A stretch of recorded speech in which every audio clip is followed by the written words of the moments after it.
so grand. From the reaches heights to Tour de France, you conquer every land with courage and resilience. سلام كمي تكونوا كبرات تغطاتلتي سي ام اكسترا شو لتوزينا سبورت حزنا لكم قريبنا لنا لما كنت لكم بخبرنا قدام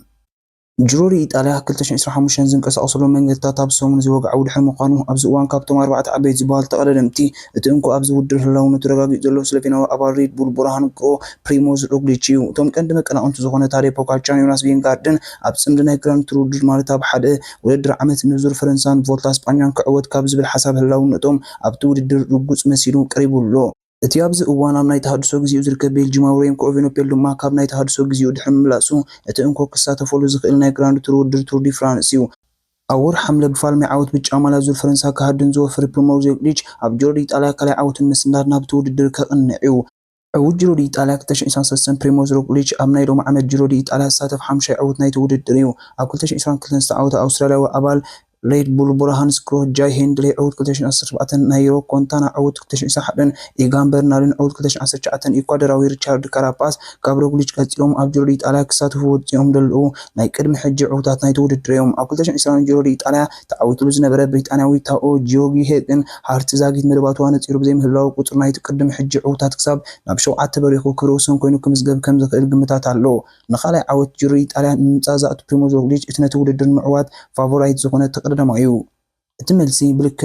تقدماي حصي عود جوري طالع بريموز روغليتش فينغاردن تاري بوغاچان ገዛርሶም ካብ ዝውድር አግሊሎም በምህላዎም ወይም ኮቪን ፕሉን በመክንያት ናይ ሓደጋ ጸገም ኣብቲ ውድድር ኣይክመጾምን እዩ ስለዚ ኣብ ናይ ሎም ዓመት ጅሮዲ ንዞዛ ማልያን ሙሳድ ተቀሪቦም ካብ ዘለው ናይ ግዜ ተቀረደምቲ ትላዕለዋይ ግምት ዝውሃቦ بريموز روغليتش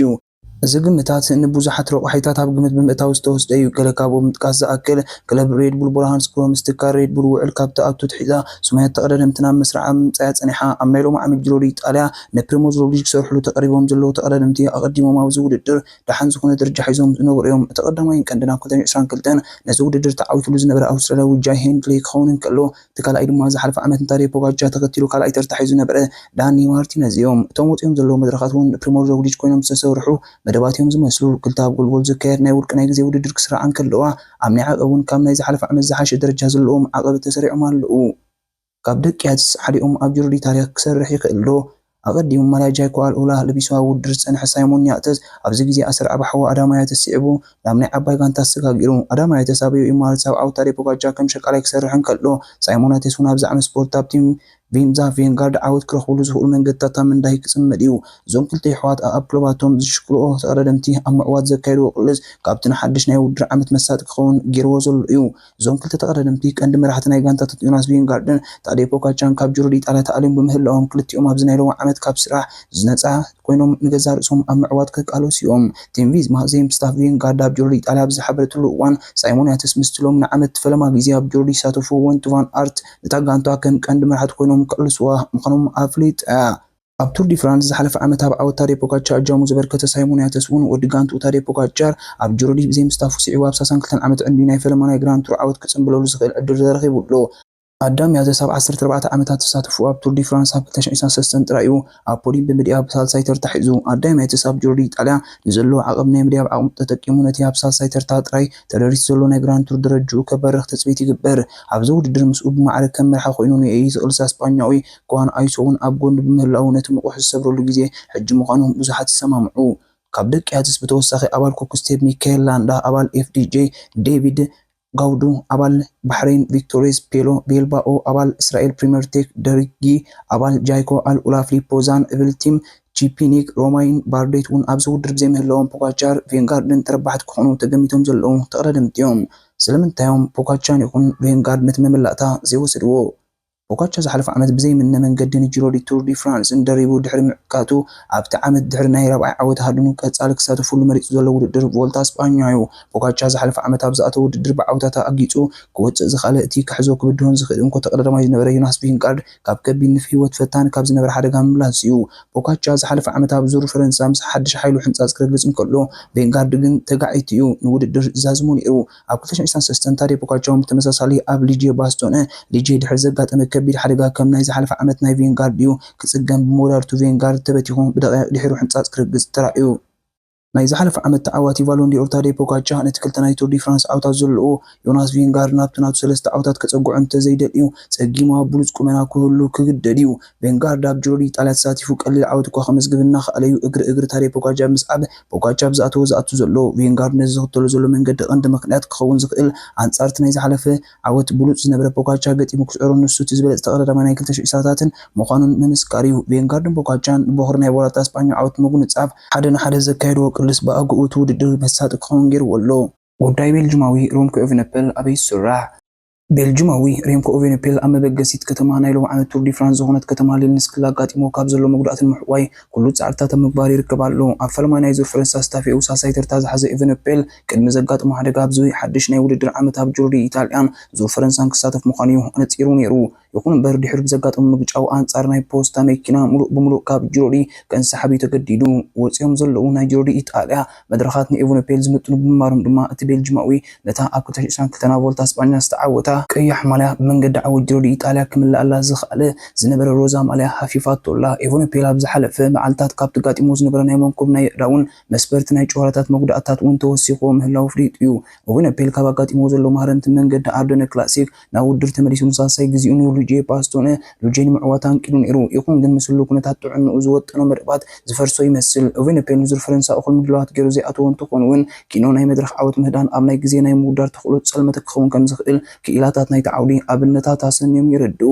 ፖጋቻን ቪንጋርድን ጥራይ ሓዚኦሞ ዘለዉ ዙር ፈረንሳ ሳልሳይ ኣካል ይውሕስዶ ይኸውን። ኣብዚ እዋን እዚ ኮይንካ ክትግምግሞ ዝተረፉ ተቐዳደምቲ ነታ ፖጋቻን ቪንጋርድን ዝሕዝዋ ደረጃ ነፃይ ዘላ ሳልሳይ ደረጃ ዝቃለስዮም ዝመስሉ እቲ ቀዳማይን ካልኣይን ትሑዝ ዝመስል ኩሎም እቶም ንዓወት ዙር ፈረንሳ ተሓፂኦም ዝርከቡ ተቐዳደምቲ ንዓወት እቲ መርሖም ሓያል ጋንታ ሒዞም ክቐርቡ ትፅቢት ይግበረሉ። ታዴ ፖጋቻ ኣብ ክለቡ ኢማራትስ ብተቐዳደምቲ ኣዳምያት ስጃው ኣልሜዳን ክስነ እዩ። ቬንጋርድ ኣብ ክለቡ ቲም ቪዝማ ብሳይሞን ያተስ ወንት ቫን ኣርት ሴፕኩስን ማቴዎ ጆርጊንሰንን ክሕገዝ እዩ። ሮምኮ ኤቨነፐል ኣብ ሰዓቱ ዝምለስ እንተኮይኑ ኣብ ሚካኤል ላንዳ ክፅጋዕ እዩ። ሮግሊች ኣብ ክለቡ ሬድ ቡል ሃርንስክሮክ ካብ ኣሌክሳንደር ቭላቮን ዳኒ ማርቲነዝን ደገፍ ክረክብ እዩ። ስፓኛውያን ኣባል ኢኒዮስ ካርሎስ ሮድሪገዝን ኣባል ሙቪስታር ኤንሪክ ማስን ናይ ቱር ዲ ፍራንስ ናይ ቮልታ እስፓኛ ካላንደር ሒዞም ኣለዉ።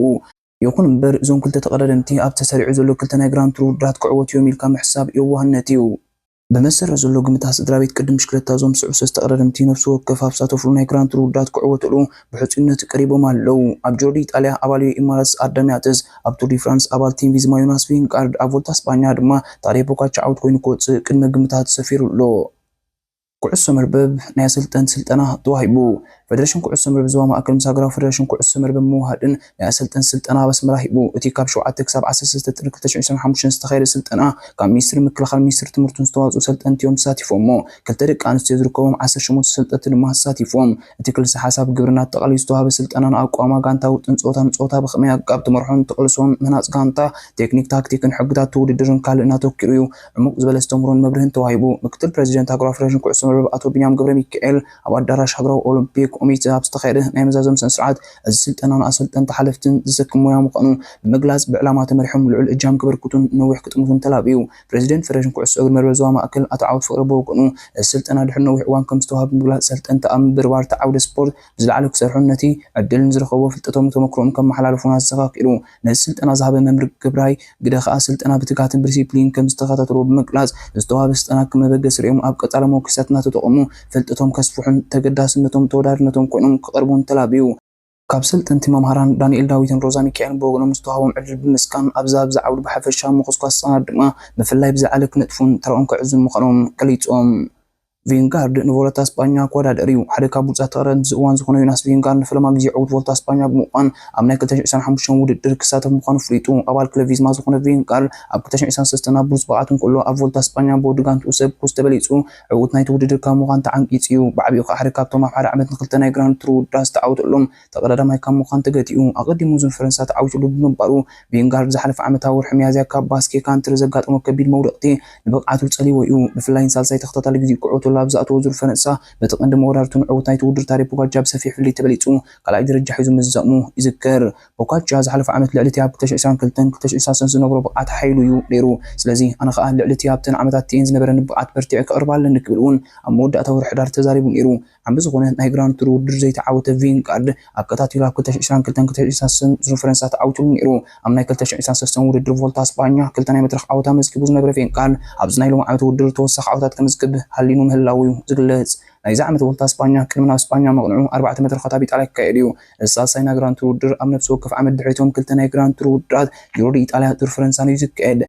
لوم خا كاب إسان سستن حاسك سبعة 17 مسكرم كسال السليو سلوفينا وبرموز لوغليش نعم عود مباري يذكر زكم زيلون كله نايز حلف عمت عود جوري إيطاليا تاري بوكا تشالو مع عمت هابتو ودر كم زي ساتف زاقيت وط يزول لما دبت صوت يرد تارينا هابتعمد حري جوري استعوتو لزر فرنسا توكرم هلاويك لز أب جوري يزيت ساتف فينغاردون كلمنا ولتا مقنعو أب فرنسا مس بوكا تشاكك على سيوم مديبو زلو زخون مس نخل انت زياقاتي مو